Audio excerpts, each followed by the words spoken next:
Let me tell you about what a legend I was in the good old days. This is a guaranteed invitation to the audience to escape from us to the internet. How do we use our experience as credibility in a way which gets the audience excited? Find out more in today's show.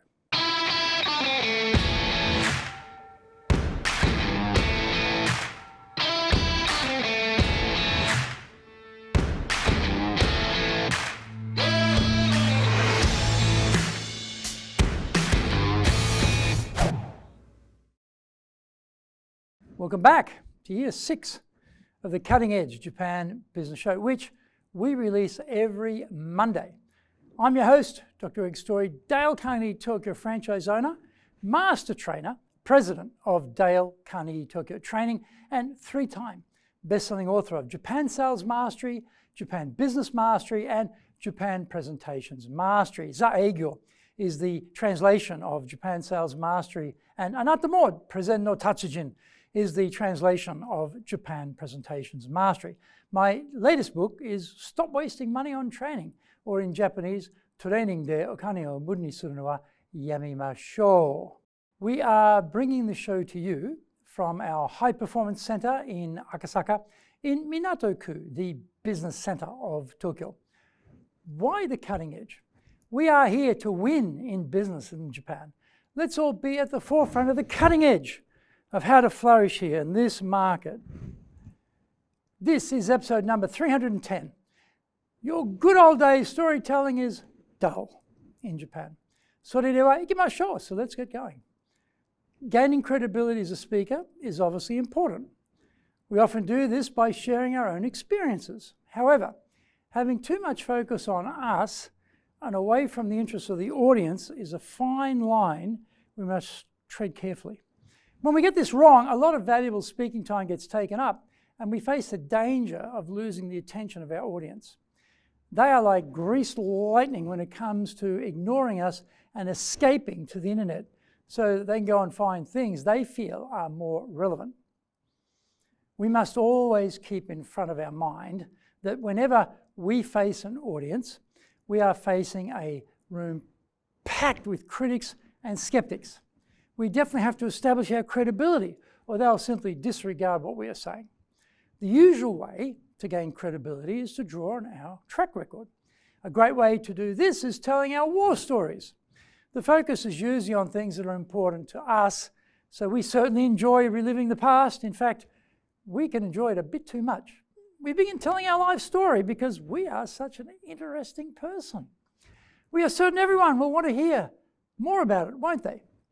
Actually, their own life story is much more fascinating for them. So, we should be trying to relate what we are talking about to their own experiences and their realities. When we want to tell our stories, we have to be committed to keeping them short and to the point.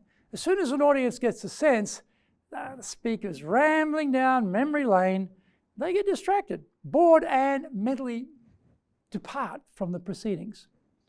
I was listening to a senior company leader giving a talk, and he went on and on about how he started in sales and all these exciting adventures. He was obviously enjoying it. But what did something which happened 40 years ago in America have to do with the rest of us here in Tokyo? He came across as self-indulgent and self-serving rather than inspiring and adding to his credibility for the market we are in today. A good way to keep the audience engaged and focused on themselves is by asking rhetorical questions. These are questions for which we don't require an actual answer, but the audience don't know that. This creates a bit of tension, and they have to focus on the issue we have raised. The focus is now on the same points the speaker wants to emphasize. Because of the rhetorical question, they have to mentally go there themselves and think about the issue. It is much more effective than having the speaker try and drag them there against their will. Rather than just telling war stories, we can ask them to compare the story we are going to tell with their own experiences.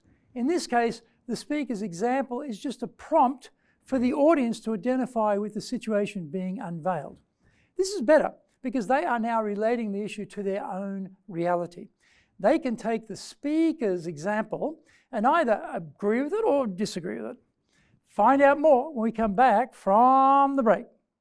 If you want to become a fully competent and confident presenter, then do the High Impact Presentations course. We are all being judged when we speak, be it in the internal team meeting or in a public environment, be it the big bosses, clients, or an industry audience. Everyone is evaluating us. Don't blow it. Get the best training on the planet. Do the High Impact Presentations course now in either Japanese or English.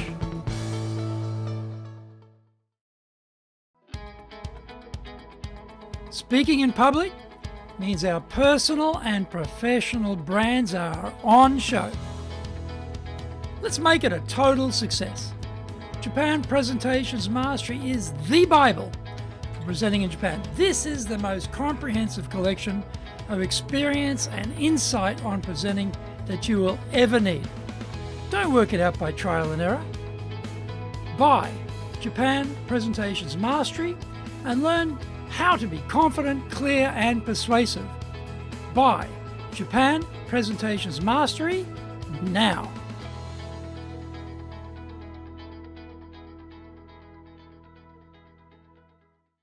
Welcome back. Even if they disagree with it, their different stance will be based on their own facts and their own track record rather than simple fluffy opinion. We might say, I'm going to relate an incident which happened to me in a client meeting. Have any of you had this experience? And if so, what did you do? Listen to what I did and see if you think I made the best choice or not. We have now set up the comparison with their own world. This gets their attention in a natural way rather than me banging on about what a legend I was in the meeting with the client and how I scored the big deal. Talking about ourselves is fun and personally fulfilling, but is dangerous. How should we incorporate it?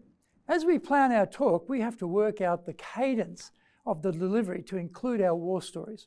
If we are talking too much about ourselves, the audience may lose interest and mentally escape from us.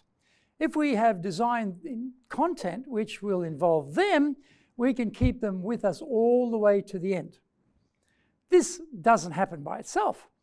We have to carefully insert it in when designing a talk. It is also very important to test this design during the rehearsal. Better to discover any issues in rehearsal rather than testing the content on a live audience. Sounds simple enough, but remarkably, 99% of speakers do no rehearsal at all. Doubt that statistic? How many speakers have you heard where you got the sense they had carefully rehearsed their talk and finished perfectly and comfortably on time? Case closed. In developing our attention-grabbing cadence during the talk, rather than waiting to Q&A to deal with any pushback on our opinions, we can get ahead of the curve. We can anticipate what those objections might be and handle them during the main body of our speech. We pose them as rhetorical questions. Some people in the audience, when they hear these objections, will be thinking, yeah, that's right. We then use our evidence drawn from our experiences, our war stories, to demolish that potential objection and ensure we maintain control of the issue. This technique also engages the audience more deeply in our presentation as they start to add perspectives they may not have had thought of before. There is also a strong feeling of comprehensiveness and balance about our talk too. It shows we are aware of different views, are not afraid of them, and have an answer to remove them as a consideration. I hope you enjoyed today's show, and so please subscribe on YouTube. Share it with your family, friends, and colleagues. Become a regular. Hit the little bell icon to receive update notifications. Our website details are on screen now, www.dale-carnegie.cojp. It's packed with value, so certainly check it out. We try to offer as much value as possible, so you might also enjoy our other shows. In fact, we are releasing content 6 days a week.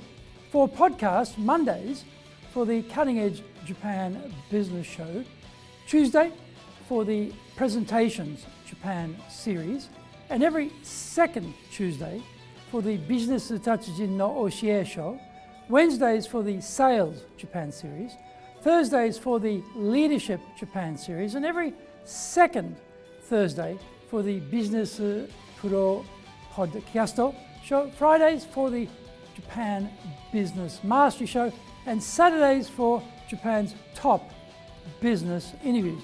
Now you get these wherever you get your podcast. Also, every Monday we release the Cutting Edge Japan Business Show. Every second Thursday we release the Business Pro Television Show, and every Friday the Japan Business Mastery Show. Saturdays, every Saturday we're releasing Japan's top business interviews. These are all on YouTube. We appreciate your support, and please let others know about it so they can benefit too. We want to make a contribution to helping people build their careers and businesses, and so please join with us in that endeavor. In episode 311 we are talking about value triumphs all in sales in Japan, so yoroshiku onegai itashimasu. Please join me for the next episode of the Cutting Edge Japan Business Show. We are here to help you. We've only got one direction in mind for you and your business, and that is up.